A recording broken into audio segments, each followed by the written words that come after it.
Hey amigos, espero que les vaya de lujo, pasen, acomódense y vamos a disfrutar del show. Hoy reaccionaremos a Like a Dragon Infinite Wealth, The Final Preview. Vamos a ver qué tal está este último trailer, a ver qué es lo que nos muestra y a ver qué tal Kiryu pinta el Kazuma juego. and Ichiban Kasuga are two sides of the same Like a Dragon coin. Their personalities couldn't be more different. Kiryu is a world-weary lone wolf, and Kasuga, a Dragon Quest-loving golden retriever. Oh, no freaking way! But they live by a similar code of ethics, and they share a similar past. Both were locked up for crimes they didn't commit to help out their Yakuza families. It was a bummer that Kiryu didn't stick around longer when he popped up in Yakuza Like a Dragon, because he and Kasuga would have had a hell of a lot to talk about. Like a Dragon Infinite Wealth finally brings the two mainline protagonists together for an ultra-compelling and sprawling game that lives up to its subtitle. The 3.5-ish hours we got to spend roaming Honolulu and Yokohama, sprucing up the trash Todoko Island, and battling a megalodon-sized shark felt like a drop in the Pacific Ocean in terms of the game's scope. And that's just speaking to the gameplay. Having both Kasuga and Kiryu as playable protagonists places the story on a broad emotional spectrum that plays to the strengths of each character's worldview. Kasuga and his ridiculousness, and Kiryu and his legacy of struggle. It's a great balance between the past and the future of the Like a Dragon franchise.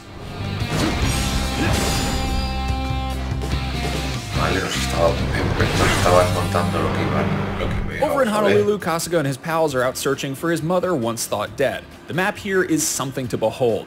It is Ryuga Gotoku's biggest ever area for the series, beautifully designed, and the amount of detail put into it is just staggering to take in. More restaurants, shops, mini-games, and sub-stories are available, and locations to unlock bond conversations with Kasuga's teammates are now conveniently marked on the map. The bigger map also means more transportation options. Aside from the taxi stands, trolley lines are all around Honolulu, which is a more relaxed option to take in the sights and have conversations with Kasuga's teammates along the way. Lastly, Kasuga acquires a rechargeable Segway through an appropriately ridiculous sub-story, which is of course much faster than running around on foot, less rigid when you set locations of trolleys and cabs, and extremely goofy looking. All around, a net positive. Get wrecked! Alright, let's go. Infinite Wealth continues the same turn-based combat as Yakuza Like a Dragon. It either works for you or it doesn't, and if you're in the former camp, the studio has made some definite improvements to that system that make it feel more engaging and give you more ways to act strategically. It seems simple, but having a circle in which to move around gives a real advantage when it comes to actions like utilizing nearby objects as weapons or sneaking behind an enemy to perform a powerful back attack. The command interface has also been improved and personified a bit. Tag team moves are no longer hidden in skill lists, but shown directly next to the command menu.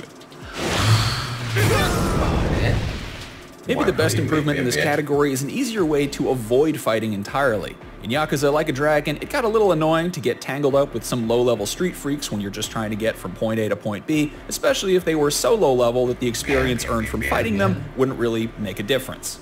In Infinite Wealth, enemies are now color-coded by strength, and they're a little bit less sensitive to you running by them when you're out in the street going about your business. There's so much to say about just hanging out in Honolulu that this video could go on for an hour. There are new friends. Aloha! Yo! There's an abundance of job changes. Let's smooth things over. You can go swimming in the ocean. Basically, Hawaii is a blast, and it's filled with hidden gems and a fantastic sense of humor that we've come to expect from the Yakuza series. Super crazy delivery! Next, we checked out Dondoko Island, which many people have already called, rightfully, Like a Dragon's Animal Crossing. The garbage-filled landmass gets Kasuga as its one-man cleanup crew with the goal of building it up into a 5-star resort. Aside from much more violent spearfishing, the mechanics of picking up shells and netting bugs is pretty much identical to Animal Crossing, and time passes in a similar fashion. Gotcha!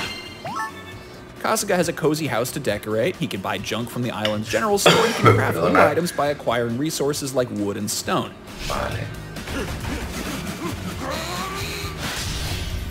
But in true Like a Dragon fashion, even the serene Dondoko Island isn't immune to a little fighting here and there. It's the one place where the game turns back into an action brawler to take out pirates and other threats. Get lost, will ya? All in all, it's a nice break from the main storyline and could legitimately be its own standalone game that cozy gamers sink 300 hours into without batting an eyelash. Jumping over to Yokohama, Kiryu's point of view begins and the tone of the storyline turns significantly more melancholy and existential. Spoiler alert, Kiryu has cancer, and his new buddies from Kasuga's old squad encourage him to write a bucket list of things that he wants to do before he dies. You got quite a bit on there. At the top of the list is, yes, karaoke. Claro, On top of those tasks, the map is littered with callouts to take nostalgia trips that replay parts of Kiryu's life.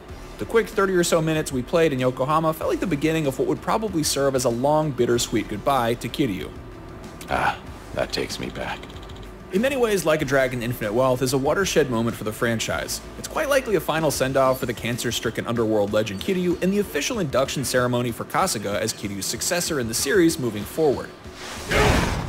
It's no surprise then that RGG has put an immense amount of effort and time into making a massive game that ups the ante on the nearly 20 years of titles that came before it, while also nailing the balance of silly and serious. Basically, we have no reason to believe that this game isn't gonna rule. What's up, Nancy? You want to play or something? For more on the Like a Dragon series and everything else in the world of video games, stick with IGN.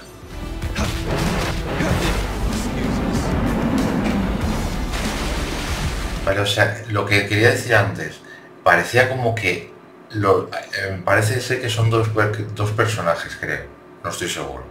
O sea, como que hubiera al principio como dos historias que van medio separadas hasta que en un punto se juntan, no lo sé porque ya digo, no es que me seduzca mucho el juego, pero creo que el vídeo, el tráiler tenía muy buena pinta y he dicho, pues vamos a traerlo, vamos a ver qué tal pinta, vamos a echarle un ojo todos.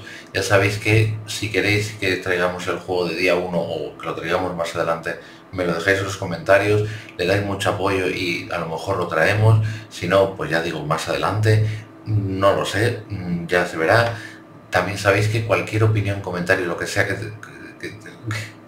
se les ocurra, que a veces ya no sé ni hablar, en la caja de comentarios sois todos bienvenidos siempre y cuando sea con respeto y educación, tenga que ser, lo diré, venga las palabritas ahí, un poquito de sabrosura, tanto de este juego como de cualquier otro. En la caja de comentarios sois todos bienvenidos para dejar y de poner lo que os apetezca, siempre y cuando sea con respeto y educación, como bien digo siempre. Y ya sabéis que podéis suscribiros, que es completamente gratuito, que ayudéis al canal a que podamos llegar cada vez más lejos. Les agradezco un montón todo el apoyo que le dais, todos los comentarios que dejáis, todo lo que aportáis, se os lleva en el cocoro. Y ya sabéis también que sin más me despido, así que nos vemos en otro vídeo. Hasta otra, chao chao.